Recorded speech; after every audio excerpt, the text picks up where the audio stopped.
aqui é diferente. Você há de lembrar, essa é a dona Elizabeth, você há de lembrar, teve um caso que a Fabiola fez e que eram 2 mortes de 2 filhos dela e ela, nada tinha sido resolvido e ela estava completamente perdida no mundo. Porque, primeiro, esse morreu, Edson. Edson morreu há 5 anos no que parecia ser um assalto e nada havia sido feito. Ao contrário, o inquérito dava como inconclusivo. Agora morreu o filho dela, Pedro. Também assassinado, o carro dele foi roubado. Ele encontrou na delegacia com o ladrão do carro que disse, vou matar.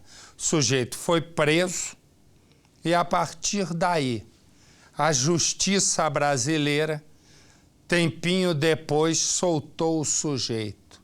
E no que soltou, dias depois, ele, que era o dono do carro, foi morto.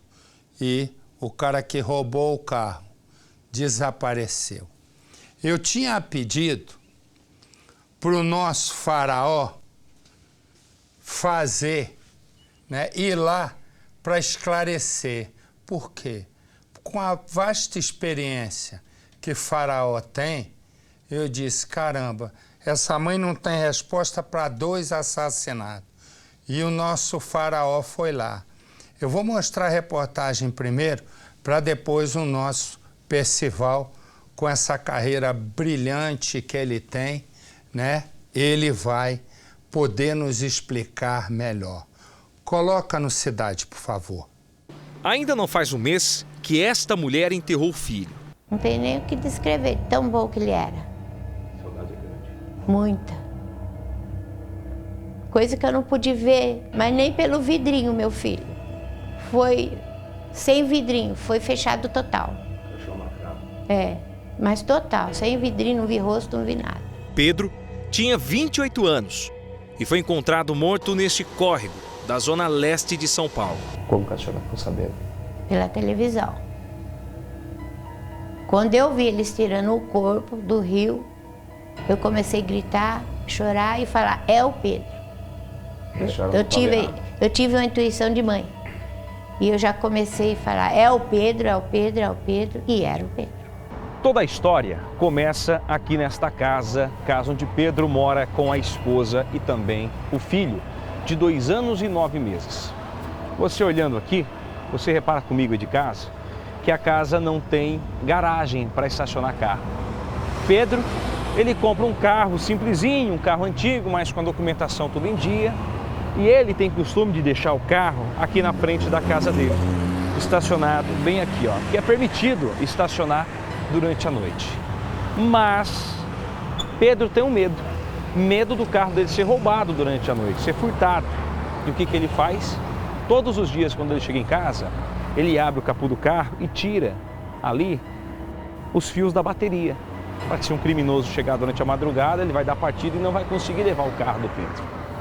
O Pedro chega um belo dia aqui na casa dele e aqui na frente tem alguns carros e ele não consegue parar aqui na frente da casa.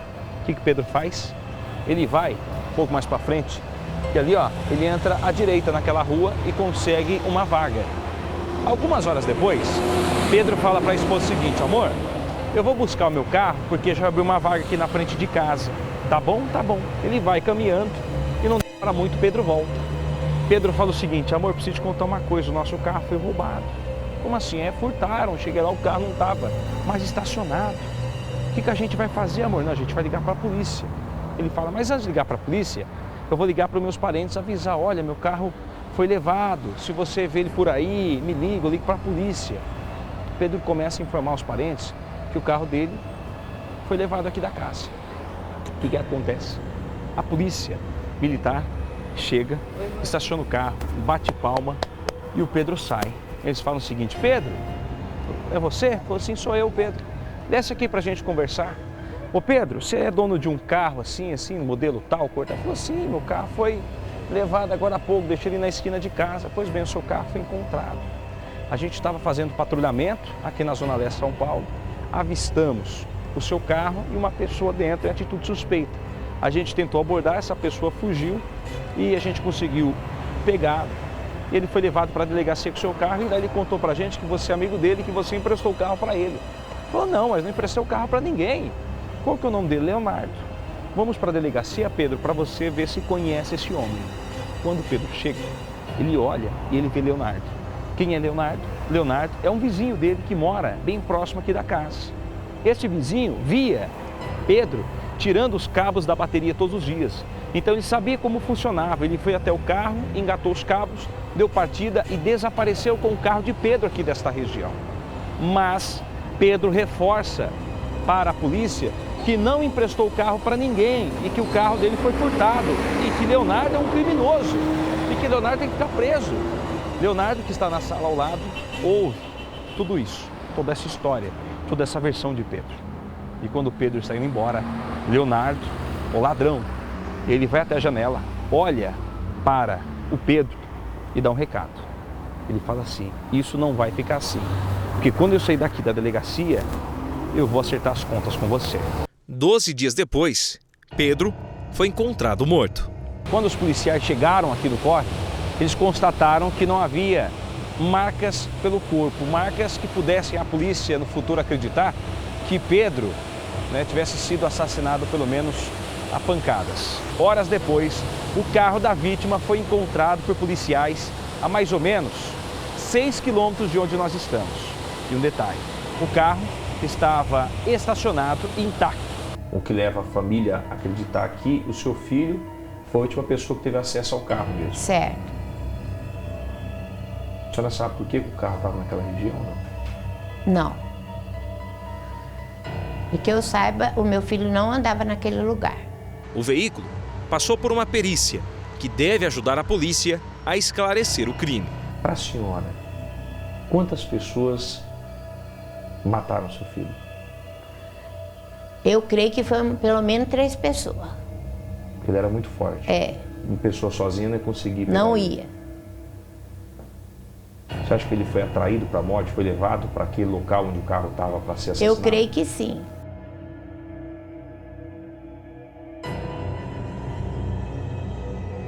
Um dos filhos dela tinha um carro. A chave do mistério do crime, eu acho que é essa aí. Ou seja, o filho tinha um carro antigo, modelo 91, um Fiat Mille verde, que ele tinha um hábito de parar em frente à casa dele. E com medo de ladrão, tem muito furto e roubo de carro na nossa cidade, ele tinha um cuidado de, ao deixar o carro na rua, ele retirava a bateria do carro. Mas um dia, não tinha vaga à porta da própria casa. Então ele levou para uma rua de baixo.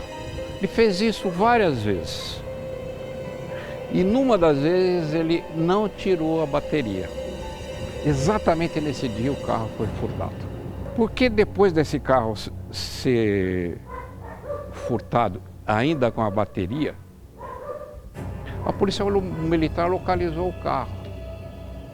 Localizou o carro, foi à casa dele, perguntou se o carro dele tinha sido furtado, ele confirmou que sim. O ladrão estava preso na delegacia e polícia militar e a vítima, um dos filhos da dona Elizabeth, foi lá para a delegacia. A chave do mistério está no Fiat verde antigo, modelo 91, porque só alguém que observasse muito bem um dos filhos da dona Elizabeth saberia que naquele dia o carro estava com a bateria e não sem a bateria, como era hábito dele fazer. Então, a motivação é essa aí, quer dizer, vítima e autor se conhecem, ele vai para a delegacia e, curioso, o ladrão foi autuado em flagrante. Aí entram aquelas audiências de custódia. Então, furto de carro, tem um menor potencial ofensivo, é afiançável. Na audiência de custódia, o ladrão foi solto, foi libertado. Antes de ser libertado, ele já tinha ameaçado o filho da dona Elizabeth. Elementar, meu caro Marcelo. O crime está ligado ao furto do carro. O crime está ligado ao autor do furto desse carro. Ele é o grande e principal suspeito. O nome dele é Leonardo. Suspeito. Suspeito quer dizer, tudo indica que, pode ser que, provavelmente é. A polícia está verificando se é ou não é. A polícia tem fortes suspeitas sobre ele.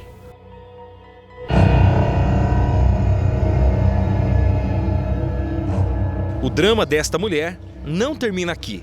Este não foi o único filho de Dona Elizabeth a ser assassinado. Em maio de 2011, Edson, de 40 anos, morreu depois de levar 2 tiros, dentro deste sobrado, também na zona leste de São Paulo, onde ele morava com o companheiro João Roque, 15 anos mais velho que ele.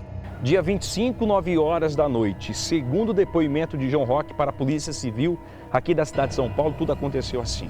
Ele e o companheiro Edson estavam em casa, eles jantaram e Edson tinha a função de limpar a cozinha e também lavar a louça depois desse jantar. Edson estava cumprindo a função dele. E João Roque disse o seguinte: olha Edson, quando você fica limpando aqui a cozinha, eu vou subir, vou para o primeiro andar, onde tem a nossa sala que fica a televisão e vou estar te esperando assistindo televisão lá. Tudo bem? Tudo bem. Ele sobe as escadas e vai até o primeiro andar. Atrás daquela janela fica a cozinha aqui do sobrado. O Edson está ali, lavando a louça, limpando a cozinha, quando ele percebe uma movimentação muito diferente aqui na frente da casa dele. Ele vê de lá uma escada, esta escada que pintor usa. Ele olha e observa que um homem está subindo essa escada. Ele pensa o seguinte: é um assaltante. Eu vou correr para poder avisar o João Roque que está em cima, para ele poder tomar cuidado, porque o assaltante quer ter acesso a essa sacada aqui da frente do sobrado. Quando ele sobe correndo as escadas internas, quando ele chega na sala onde está a televisão, ele se depara com João Roque na mira de um revólver. Porque enquanto um subia, o outro já estava lá em cima, fazendo o João de refém. Pelo menos é essa a história contada por João na delegacia aqui em São Paulo. Quando o companheiro Edson sobe a escada e se depara com esta cena, o assaltante se assusta.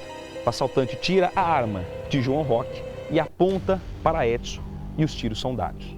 Edson, ele acaba morrendo aqui mesmo no sobrado que ele construiu com tanto amor e carinho. E um detalhe: os 2 criminosos conseguiram fugir aqui do sobrado e não levaram nada. A escada usada pelos criminosos acabou ficando aqui na frente. 2 meses antes do Edson morrer, de ser assassinado aqui no sobrado, ele fez um seguro milionário no nome dele. Caso se ele morresse, se não tivesse herdeiros, o dinheiro ficaria para a mãe de Edson. 1 mês antes de Edson ser assassinado, ele foi até o cartório junto com o companheiro e os 2 oficializaram esta relação. Ou seja, deste momento em diante, quem ficaria com todo o dinheiro desta morte, caso se Edson morresse por conta desse seguro de vida, seria agora o companheiro João e não a mãe de Edson. A senhora acha que seu filho morreu por conta desse seguro de vida? Eu creio que sim. Depois da morte de seu filho, como é que ficou a vida do companheiro dele? Do João Roque? Melhorou bastante a vida dele.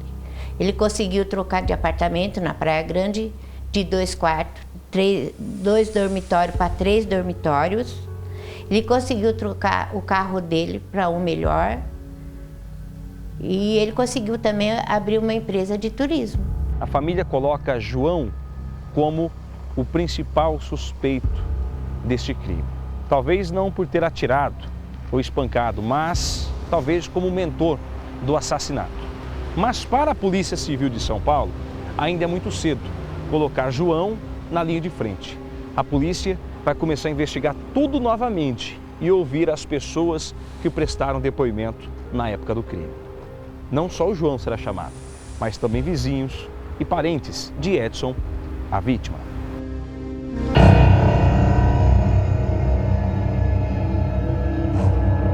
Ocorre que nós vimos que no interior dessa casa, o que aconteceu contraria tudo o que você possa pensar em torno da definição de latrocínio, que nós insistimos aqui no Cidade Alerta, é roubar para matar. Melhor dizendo, esse é o conceito que predomina, mas nós estamos invertendo isso, é matar para roubar.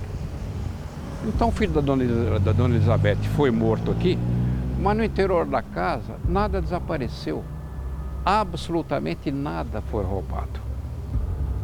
O companheiro Roque, depois da morte do Edson, descobriu-se que tinha feito um seguro de vida, o caso está sendo reaberto.